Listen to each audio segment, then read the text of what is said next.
guys, welcome back to my channel. Today I'm recording in the car. I'm waiting for my son to finish after school activities. And I'm not live because apparently I need more subscribers before I can go live again. So here we are. I have notes because last time I went on and on about I muddled things up a lot, and I think I don't want to say overly emotional, but the moment I switch to emotion, my logical brain just kind of switches off. And so everything that I spoke about in the previous video was from 2022. So I just need to clarify that. And so part 2. Welcome to part 2. There's only 2 parts. And yeah, so in 2023, we had come back from a very stressful vacation. And I don't think, like, usually Vian and I talk about what we want to do the year, set some goals, kind of talk about our intentions. This video is really throwing me off because I'm so skew, but like I'm balancing my phone on my knees. But okay. I don't have long to talk before I need to go fetch Caden, so let me get through this. Okay. Yeah, we usually talk about like our intentions for the year. But with everything that had happened in 2022, I think we just kind of went into 2023. And I think actually from 2020, 2020 we had plans, and then COVID happened, and then 2021 we had plans, and then COVID was still going. And so anyway, we just kind of went into the year with let's see what happens mentality. And Vian really wanted me to start exercising. He's like really big on exercising and fitness, and so he just wanted me to get into something. So I decided to start dancing. And so from January, every Monday night I would do dancing, which meant that like basically every day of the week we had something on. He plays hockey on Wednesdays. The kids have after school activities Mondays through to Fridays. So yeah, it was already just like kicking the year off busy. But by February, Caden had I don't want to say adjusted, but I think he'd mostly recovered from the breaking his arm, going through 2 surgeries, and so things were kind of becoming a bit more normal. I moved back into our room for the most part, and I think it was in March that things just started to feel a little more settled. And so I remember in March saying to Vian, like, I don't think we had processed everything that happened the previous year. And so I just found myself kind of a lot of days just sitting and like mourning the loss of my grandfather, and kind of mentally processing everything that had happened with everything. And so we kind of just sat down and we said, okay, I think we need to take the rest of the year and just focus on our family unit, focus on like making sure that we're checking our emotions, and that we're just like being there for the kids, taking more time for the 4 of us to do something as a family. And we were excited about that. But at the same time, my sister had said that she'd spoken to the psychiatrist at the place that my mom was at. And she said one of the big things that was weighing on her, like she just felt like she couldn't get ahead, or she couldn't manage everything in her life. And one of the big things that was weighing on her is the fact that she started a clothing business in 2019. And because I don't want to say she had been like declining, but because of where she was at, all she did was buy stock for the business. So it was this massive thing of like, she had to sort through the stock, and she had like all the admin that she had to catch up on that she had been neglecting. She had this business that she didn't know what to do. So my sister said like she feels like we should take over the clothing business.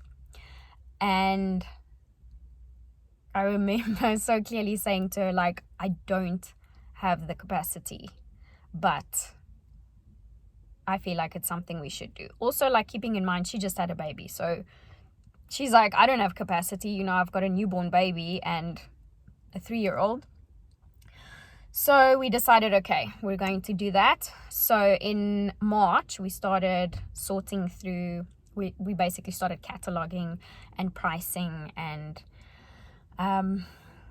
I'll post a video because we had our first sale in April.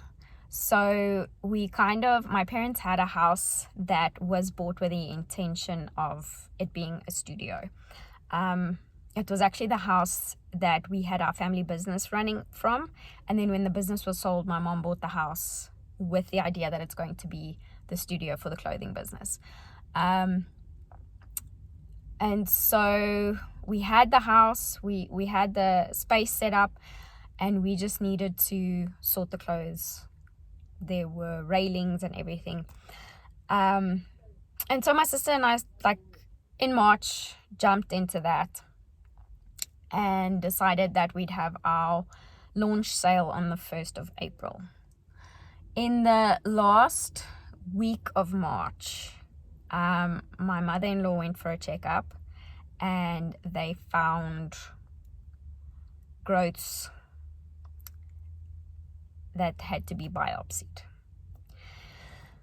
So my sister and I are busy getting ready for the sale, and I still remember it was the Friday night before the sale.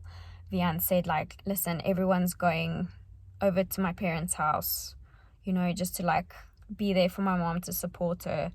And I remember that week just like getting the message, listen, this is what happened. They're going to do a biopsy to find out if it's cancer. And I just remember thinking like, I can't deal with this. Like, I can't.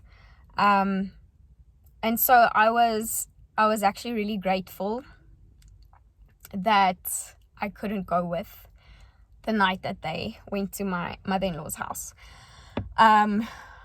Because I just felt like if I could distance myself, then I could kind of stay strong. Okay. So the week after we had our launch party, it went really well. My sister and I worked really hard. She spent like most of, I think like almost 2 weeks, she practically moved in with my parents so that the studio was right opposite where my parents live, so that she could like do the clothing, because both her boys were at home. And I went over, helped out in the mornings, and then drove the kids around in the afternoons. At the same time, we tried to get a social media presence going, so that we could get eyes on the business, so that we could get, people to buy the stuff. And I remember at the first launch, a lot of my friends showed up, and they were like, oh, this is amazing. Wow, you guys have such nice stuff. Has this always been a dream of yours? And my sister and I were like, yeah, absolutely. We've always wanted to do this.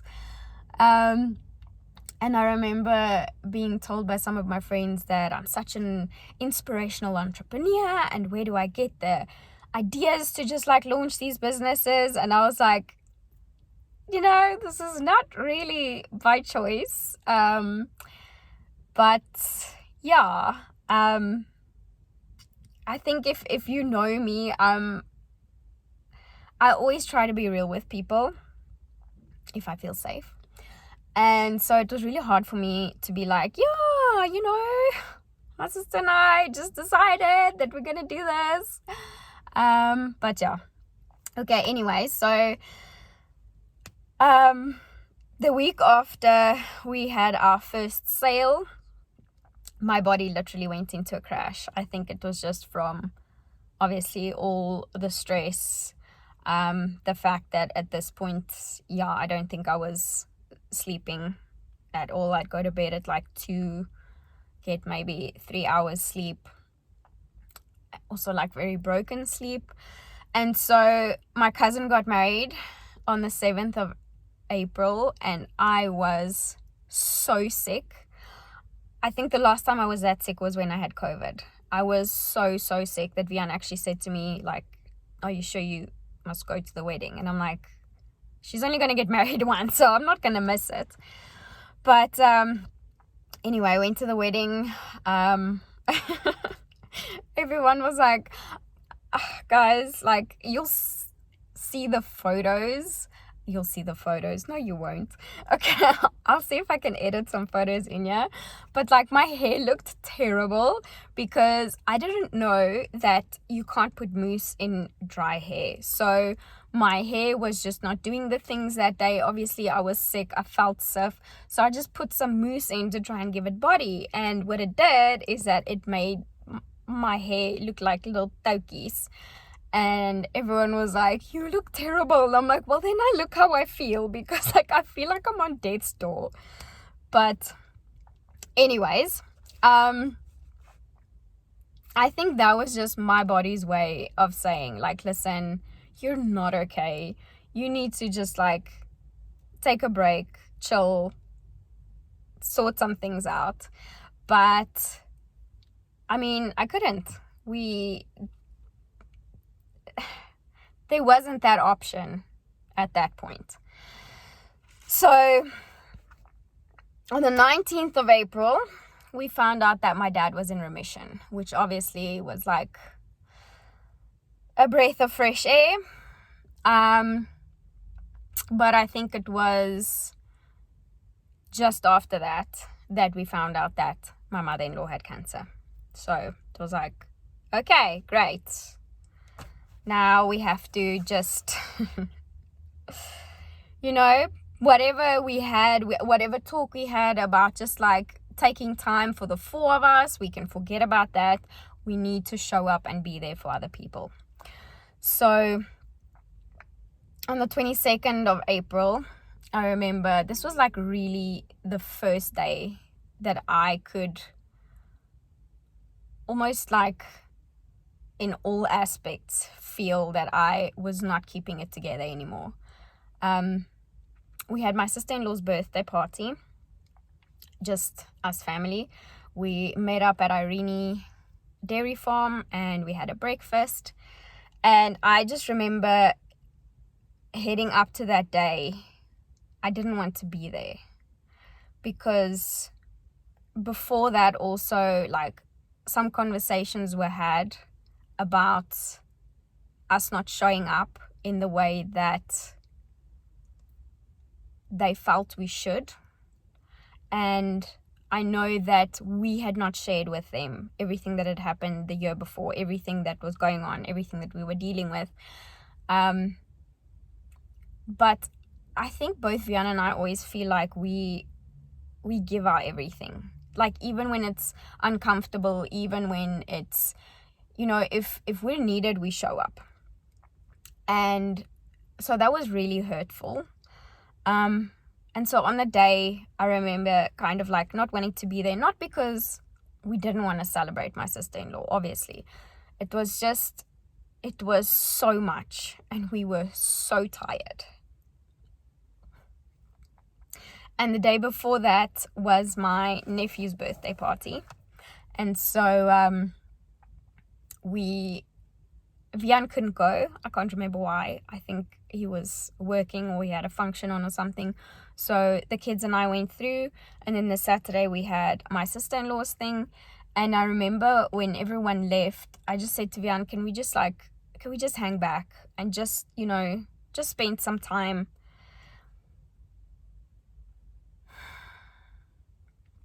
just spend some time here, just have the kids run around and yeah, just hang out. And so everyone left, and I get a call from my sister, and she's like, hey, where are you guys? And I'm like, what do you mean, where are we? We're at Irene Dairy Farm. Where are we supposed to be? And she's like, it's Caleb's birthday.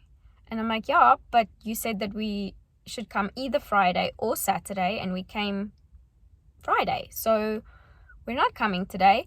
And she's like, oh, but Vian couldn't make it, so I assumed you guys were coming through today.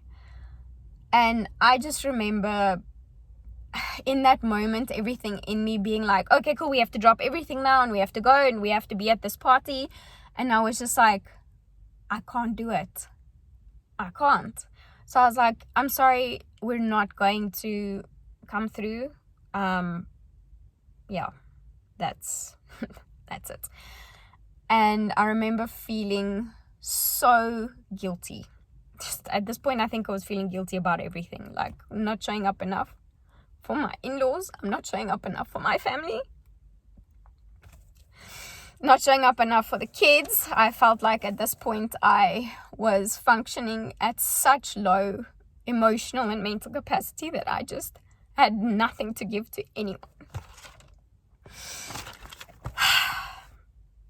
Okay, so we had scheduled, my sister and I had scheduled clothing events, like sales every 2 to 3 months. So when we were done with the sale, we would take photos of everything before we packed it away. Before the sale, everything had to be given a code, given a price, like put in a catalog, because they were literally just bags and bags and bags full of clothes. We didn't know if it was summer, we didn't know if it was winter, we didn't know if it was skirts. So everything had to be opened up, everything had to be sorted, because sometimes there would be a bag in the garage that had skirts in, and there would be the same skirts in a cupboard in one of the bedrooms. So we had to literally open up everything, and then after the sale we had to take photos of everything before we put it away and unpack the new things, because there was such an overwhelming amount of clothes that there just weren't enough hangers to hang everything, so we couldn't just like take everything out. We had to do it section by section. So we broke it up into kind of the seasons, and yeah, there were multiple days where my sister and I just stood there, just kind of looking at all the chaos. And I mean, some of those bags had been lying there since 2019, so it was dirty. So we had to like, anyway, I'm not gonna get into like the nitty-gritty of it, but it was so overwhelming that some days we would just stand there and just like look at the chaos and just cry, and then just be like, okay, let's go. And at the same time, like, my sister's there with 2 kids, so she is, running to do feeds in between. My dad is still recovering from cancer and chemo and stuff, so he's like, he helped with the boys, but most of the time they are with us if they're not napping at my parents' house. And it was a lot. It was a lot to kind of keep track of everything, and then count things, and then play hide and seek, and yeah. So okay, I'm gonna finish this up quick because I need to go fetch my kids. I think by August, like, my sister and I were really just talking about how stepping in for my mom was affecting our families, and how my sister was like, she's driving through from Pretoria to Centurion basically every day. Like, the money that we're making from the sales is going to my parents to like help them financially. We're taking a little cut, but it's not a whole lot. And I'm gonna pause here because my kids come. Okay, quick location change. I'm home. This is my bedroom. Welcome. So my sister and I had the conversation of how it was really affecting, I think, not our families. Like, our husbands were super supportive. You know, some nights we had to stay at the studio till like 8 to just get things done for the next day, or like just before, you know, a new sale, which was also really hard with load shedding, because there's no power. If it's dark, you can't like see what you're labeling. The laptop that we're cataloging everything on wouldn't work, so we had to work around that as well. But the nights that we worked late, weekends that we spent there, like school holidays the kids would go with, or like we organized around, yeah, as much as we could. But our husbands were super supportive. But I think it was weighing on us, and so it was affecting how we showed up as moms and wives. And so we were just like, we don't think we can carry on past the year. So we were actually really glad when my parents decided to sell the house that they had the studio in. But it meant that we had our last event in September, and then we had to pack the entire studio up by the end of September, which was just insane. So we packed everything up, put it in boxes. Like, if you check out our clothing Instagram, you'll see that we moved from like a house with rails and everything, you know, nicely displayed, to having everything in boxes labeled with just like the code products. So it was a lot of work, because we obviously had to put everything in our cars, drive it to the storage units, put everything there, like build boxes. Yeah, anyway. So we were actually glad that that kind of ended. So by October we like weren't really doing the clothes anymore, and in middle September, I think, yeah, middle September, my mother-in-law found out that she was in remission. So I think from October it was like, finally there was a period of rest almost. It was almost like, okay, now there was no one who needed us anymore. Like, we'd done our bit, you know, to support everyone. And yeah, I think that's when I reached my end. But I'll talk about that next time. Thank you for watching. Yeah, I don't think we're at the point where you can like, subscribe, share, but if you feel like it'll help someone, please do that. Thank you. Bye.